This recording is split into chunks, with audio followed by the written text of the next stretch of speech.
সাথে সাথে 24 ঘন্টার ব্যবধানে প্রচারণা চললো আমি আসলে বাকশালী, আমি খাদানিক এবং আমি নাস্তিক। এখন আপনি বলেন দুইটা জিনিস কি একসাথে সত্যি হতে পারে?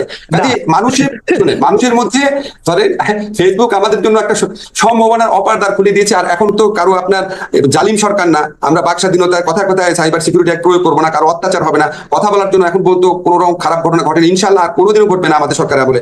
ফলে মানুষ আপনার যার যা ইচ্ছা মতো বলছে। এখন দেশ নিয়ে সবাই খুব কনসার্ন, তো এটা আবার পজিটিভ দিকও আছে, সবাই কনসার্ন হয়ে সবাই অনেকগুলো উদ্যোগ প্রকাশ করছে। আপনাকে আমি একটা এই যে বলা হচ্ছে একটা মিনিট 152 জনের মধ্যে 108 জন শিবির, এই প্রচারণার কোনো প্রমাণ আছে? একটা কথা আপনাকে বলি, যেমন আপনি দেখবেন ফেসবুকে কেউ বলা শুরু করেছে যে জাফর ইকবাল সাহেব তো ঠিকই বলেছিল, এটা তো আসলে জামাত শিবিরের আন্দোলন, এটা আমি দেখেছি। আচ্ছা ভাই, এই যে বিএনপি সাংবাদিক সম্মেলন করে বললো যারা মারা গেছে তাদের মধ্যে 50% হচ্ছে বিএনপির লোক, ঠিক আছে? আর আজকে আমি একটা টক শো দেখছিলাম, আমার চোখ দিয়ে পানি পড়ছিল। বরকতুল্লাহ বুলুর ছেলে সানিয়া, যে ছেলেটা আপনার পুরো ঘটনা বর্ণনা করলো, তার মা ছিল পাশে। আমি কিন্তু আন্দোলনকালে আমি তাকে চিনতাম না, আমি তার ছবিটা ফেসবুকে দিয়ে বলেছিলাম বাংলাদেশের জয় হবে। একটা মা তার ছেলে টর্চার করছে, তারপর তাকে বলছে আমরা তোমার সাথে আছি। এই যে ওই ভিডিও, ওই ছেলেটার বর্ণনা করলাম, এখন সে কি জামাতের লিডারের ছেলে?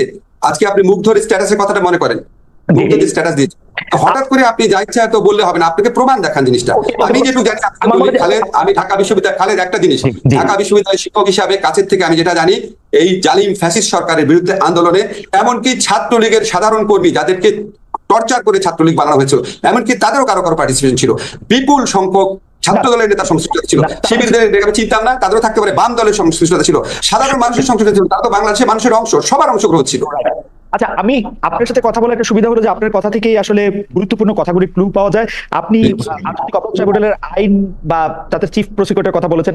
প্রফেসর আসিফ নজরুল, আমি একজন জুরিস্ট হিসেবে আপনার কাছে প্রশ্ন করতে চাই যে সেই আইন আপনারা সংশোধন করছেন, সেই জায়গায় আপনি যাকে চিফ প্রসিকিউটর আপনারা যাকে নিয়োগ দিলেন, সেই আইনজীবী তাজুল ইসলাম, জামায়াত নেতা মতিউর রহমান নিজামী, আলী হাসান মাহমুদ মুজাহিদের আইনজীবী ছিলেন। তিনি, তার কিছু পেন্ডিং কেস রয়েছে এই আদালতে, তাকে আবার আপনি দেয়ালের এই পাশে নিয়ে আসলে, এরকম কোন উদাহরণ কি আছে? মানে মানে ওয়াজ ইট এ মাস্ট, মানে তাজুল ইসলাম কি কেন এটা চিফ প্রসিকিউটর করতে হবে? আচ্ছা ঠিক আছে, এখন আপনি আমাকে বলেন, বাংলাদেশে যারা আইনজীবী আছে তাদের একটা বড় অংশ হচ্ছে প্রো আওয়ামী লীগ, এটা তো সত্যি কথা। এখন আপনার কি ধারণা তারা এই আদালতে আইনজীবী হতে রাজি হবে? যে আদালতে আওয়ামী লীগের নেতাদের বিচার হবে, আপনার কি ধারণা তারা রাজি হবে? আবার ধরেন কিছু কিছু আইনজীবী আছে যাদের দক্ষতা নিয়ে, বড় একটা অংশ তো বিএনপির আইনজীবীরাও আছেন যারা খুব আনন্দ নিয়ে রাজি হবে আওয়ামী লীগের লোকদের বিচার করতে। তাই আপনার ধারণা না? আমার ধারণা, আমি আপনাকে নাম দিতে পারি, আমি আপনাকে একটা কথা বলি খালেদ। আচ্ছা ঠিক আছে, আমাদের এই আদালতে তো আরো কিছু আইনজীবী নিয়োগের বিধান আছে। আপনাকে আমি একটা চ্যালেঞ্জ করে দিলাম, আপনি বিএনপির দক্ষ কোনো আইনজীবীকে একটু এনে দেন ভাই, এখানে মানে গুরুত্বপূর্ণ পোস্টে দেওয়ার আছে। আরেকটা কথা আপনাকে বলি, তাজুল তো এখানে আইনজীবী, তাজুল তো বিচারক না। আপনারা যখন যুদ্ধাপরাধী আদালত যখন বিচার হচ্ছিল, তখন যারা এই জামাতি নেতাদের বিপক্ষে যারা আইনজীবী ছিলেন তারা তো সবাই আওয়ামী লীগের পলিটিক্সের সাথে ইনভলভ ছিল, আওয়ামী লীগ পন্থী আইনজীবী ছিল, তারা আওয়ামী লীগ পন্থী আইনজীবী ছিল, আপনার মনে আছে? তো তখন আপনার বিচারে কোনো সমস্যা হয়নি, আমরা বিচারে অন্যান্য প্রসঙ্গে প্রশ্ন তুলেছি, কিন্তু এটা নিয়ে প্রশ্ন তুলিনি। আমরা আইনজীবী তো সরাসরি ভাবে প্রমাণ করার চেষ্টা করবে দোষ আছে, এবং আমরা তো এই স্কোপটা রেখেছি, যাদের বিরুদ্ধে অভিযোগ আসবে আপনারা পৃথিবীর শ্রেষ্ঠতম আইনজীবীকে নিয়োগ করেন, যারা গত সরকার করে নাই, আপনারা বেস্ট আইনজীবী নিয়োগ করেন। আমরা তো বিচারক আর জামাত থেকে নিয়োগ করছি না, আমরা তো বিচারক আর বিএনপি থেকে নিয়োগ করছি না, আমরাও চেষ্টা করছি যে বিচারক পদে সবচেয়ে মানে কি বলবো, এখন ভাই সবকিছু বাংলাদেশের মানুষ দেখবেন নিয়োগ করার পর বলবো উনি এটার সাথে এই ছিল, উনি এটার সাথে এই ছিল। আমরা চেষ্টা করবো, কিন্তু আওয়ামী লীগের যেসব লোকদের নেতাদেরকে সেই আদালতে নেওয়া হয়েছে, আমরা কিন্তু দেখছি সেখানে তাদেরকে গায়ে হাত তোলা হচ্ছে, তাদেরকে আইনজীবী নিয়োগ দিতে দেওয়া হচ্ছে না, সেই বিষয়টিও আপনাকে ব্যথিত করছে, আপনি নিজেও এটি বলছিলেন। তো আপনার সরকার কি আসলে সেটি খুব বেশি মানে আমি কি বলি যে সেটি আসলে খুব বেশি চেক করতে পারবেন? আমি নিজে দেখেছি, আপনিও দুঃখ প্রকাশ করেছেন যে এরকম তো হওয়ার কথা না। এটা কখনো আমি আপনাকে করতে চাই, আপনি উপদেষ্টা হয়েও বলেছেন যে মানে মানে এরকম কোনোভাবেই আপনি এটা আশা করেন না, মানে মানে আপনি কি নিশ্চয়ই লক্ষ্য করেছেন এটা প্রকোপ অনেক কমে গেছে, আদালত প্রাঙ্গণে হামলা, আদালত প্রাঙ্গণে ডিম ছুঁড়ে মারাটা অনেক কমে গেছে, অনেক কমে গেছে। আপনি প্রথম দিকে তুলনায় দেখেন, আমি আপনাকে বলেছি একটা ইনোভেটিভ টেকনিকের কথা, সকাল 7টার সময় করেছি, আরো কিছু কিছু টেকনিক আছে বলতে চাই না, বললে মানুষ ওইটার মধ্যে দিয়ে আক্রমণ করার চেষ্টা করবে। আমরা একটু জাতীয় জনগুরুত্বপূর্ণ বিষয় চলে আসতে চাই। আমি মনে হয় আপনার বক্তব্য পরিষ্কার। আপনাকে আমি জানিয়ে রাখতে চাই 30,000-এর বেশি দর্শক আমাদের সাথে লাইভ দেখছেন, এবং আরো অনেক দর্শক নিশ্চয়ই আমাদের সাথে যুক্ত হবেন। আমি সেজন্য জাতির জনগুরুত্বপূর্ণ প্রশ্নগুলি করে রাখতে চাই। এর আগে আমি দর্শকদের কাছে জানতে চেয়েছিলাম পপুলার বিষয় এটি যে ভারতে 3,000 টন ইলিশ রপ্তানির সিদ্ধান্ত সঠিক বলে মনে করেন কিনা। শতকরা 32% মনে করছেন যে এটি সঠিক, শতকরা 68% মনে করছেন এটি সঠিক না। 40,000 দর্শক এখানে ভোট দিয়েছেন। প্রফেসর আসিফ নজরুল, আমি সরাসরি এই সংবিধান সংস্কার নিয়ে আসি। সংবিধান সংস্কার কমিশনের প্রধান করা হয়েছিল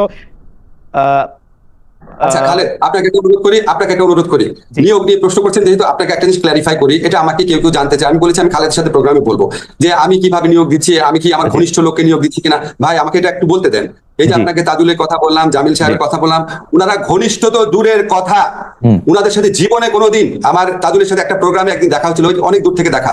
জামিল সাহেবের সাথে আমার জীবনে কোনোদিন দেখা হয় নাই। উনার নিয়োগের ব্যাপারে কথা বলার আগে জীবনে কোনোদিন কথা হয় নাই। বাংলা একাডেমিতে যে আজম আছে, আজমের সাথে জীবনে কোনোদিন আমি একসাথে বসে 5 মিনিটও কথা বলি নাই। আফসানার সাথে জীবনে কোনোদিন 5 মিনিটও কথা বলি নাই। আপনাকে আমি ক্লিয়ার করে জিনিসটা, আমি দক্ষতার দিকে লক্ষ্য রেখেছি, অসংখ্য মানুষের সাথে কথা বলেছি।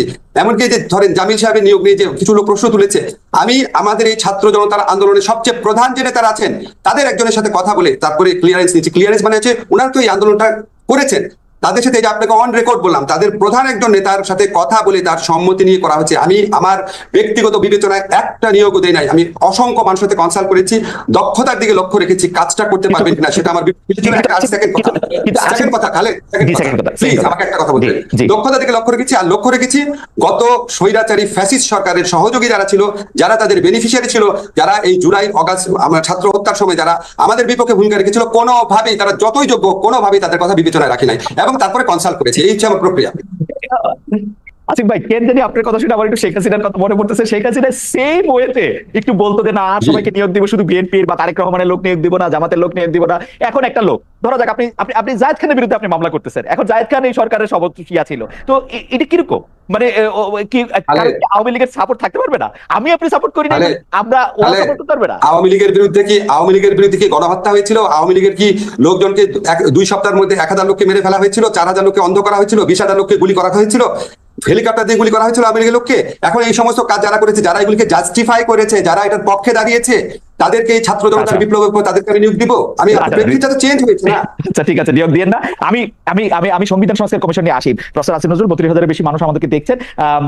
সংবিধান সংস্কার কমিশনের ইন্টারেস্টিংলি প্রথমে এটা প্রদান করা হয়েছিল ডক্টর শাহীন মালিককে, কিন্তু ডক্টর শাহীন মালিকের সাক্ষাৎকার পরে আমি এবং ডক্টর শাহীন মালিককে ততদিন ধরে চিনি, মনে হয়েছিল যে তিনি আসলে সংবিধানটাকে সংস্কার করতে চান, বাট তার আসলে সংবিধান সংস্কার কমিশনের প্রধান থাকা হলো না। সংবিধান সংস্কার কমিশনের প্রধান করা হলো আমার শিক্ষক প্রফেসর আলী রিয়াজকে, যিনি আবার সংবিধানটা নতুন করে লিখতে চান। আমাদের প্রশ্ন, প্রফেসর আসিফ নজরুল, নতুন করে সংবিধান রচনার ম্যান্ডেট কি আপনাদের রয়েছে কিনা? সহজ পদ্ধতি তৈরি হয়ে গেছে মব জাস্টিসের মতো, যার ফলে অনেকে ওই যে বলছেন এখন আপনার মতো সাংবাদিক আপনার হিসাব করতে হয় যে আমি অমুককে ডাকলে পাবলিক আমাকে গালি দিবে কিনা, কি বলবে কিনা। আমি কেয়ার করি না পাবলিকের গালি, আমি কেয়ার করি না। নূর, পাবলিকের গালি আপনি কেয়ার করেন, আপনি খেয়াল করেন।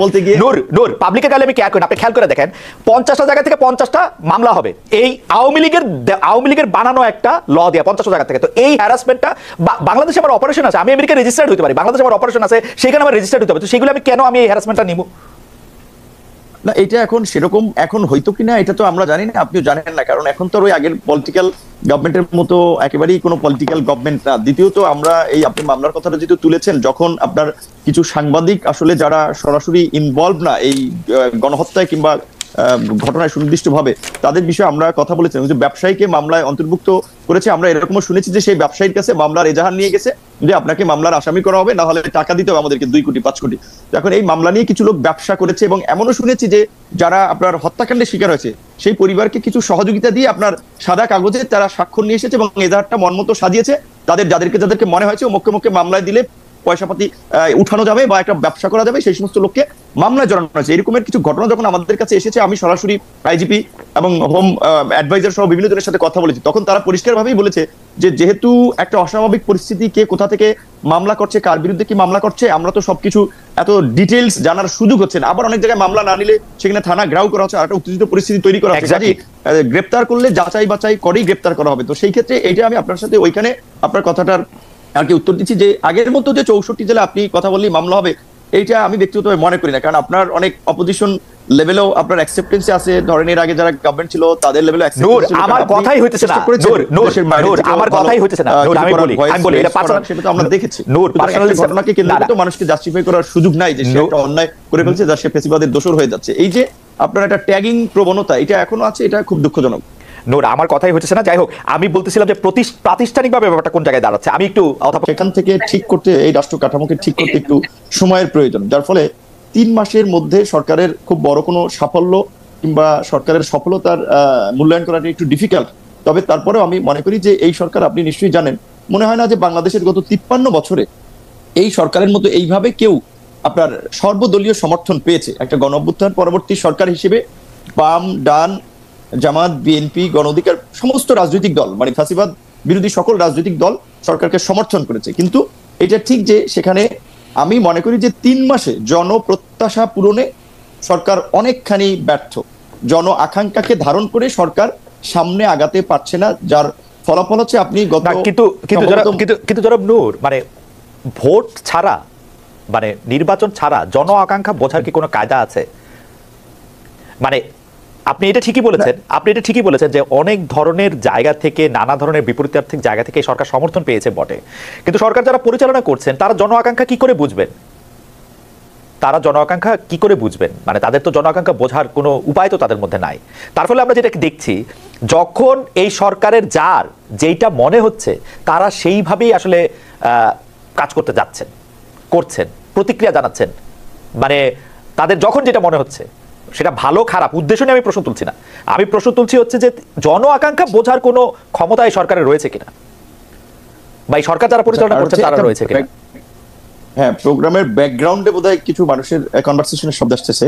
এটা আমাদের টেকনিক্যাল, আমি বলি প্রোগ্রামের ব্যাকগ্রাউন্ডে মানে শব্দ আসছে, কারণ হচ্ছে যে আমি আপনি সেই শব্দ শুনতে পাচ্ছি, সেটি হচ্ছে যে কারণ হচ্ছে যে আমাদের প্রফেসর নিত্রা উনি এইমাত্র এসে আমাদের সাথে যুক্ত হয়েছেন, তার মাইকে আসলে টেস্ট করা হচ্ছে।